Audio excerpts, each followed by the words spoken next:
What will it take for the U.S. to recognize Jerusalem as the capital of Israel?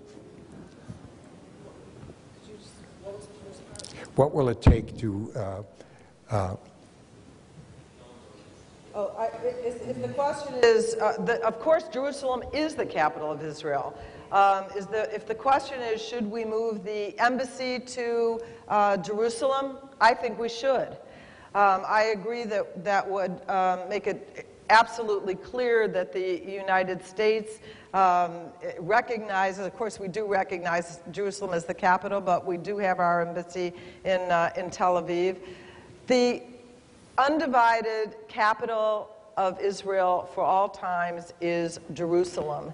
And I think that it would be wise. I think it would be a really symbolically important move for the United States to take our embassy, the main embassy. We could have a consulate in Tel Aviv and the main embassy in Jerusalem, and that would certainly be our recognition in complete whole cloth of Jerusalem. Although, again, I don't want to act as if the United States doesn't understand that Jerusalem is the capital.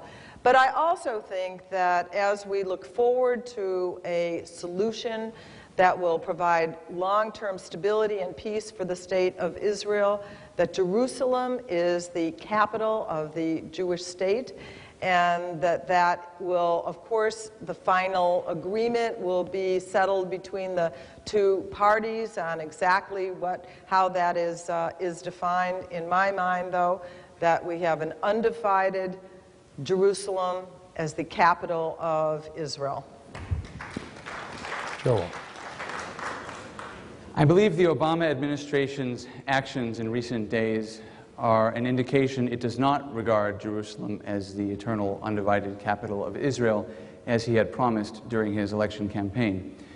When you make an international incident out of the construction of housing units in an area of Jerusalem that may be across the 1949 armistice line but is within the municipal boundaries of Jerusalem, or when you call that a settlement, or where you allow countries to join in condemning, like Russia did, like the EU and the other countries in the quartet, I believe you indicate to all that we are not serious about maintaining Jerusalem as the eternal undivided capital.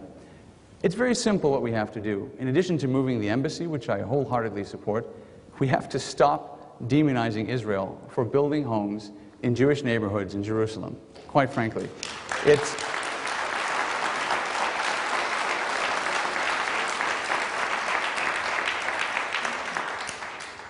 A few days ago, the State Department and the Obama administration condemned Israel for 80 homes in Ramat Shlomo. I had a map the other evening that I spoke about this subject where Ramat Shlomo is.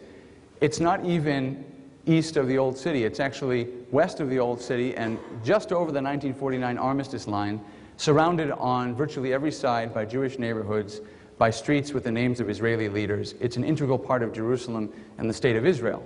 And yet, we're treating that as if it is some great international incident. We have to understand what it means when the United States condemns something. It took the United States and the Obama administration 2 hours to condemn Israel for a construction project. But it's taken us years and years and years to condemn some of the worst atrocities, the worst human rights abuses in Iran, in the Sudan, in other areas. We're very, very slow to do that, but very quick to condemn Israel. That, to me, is a sign that we don't take Jerusalem seriously, and that's what needs to be corrected. We need members of Congress who are prepared to push for these resolutions and to stand up to the President when necessary.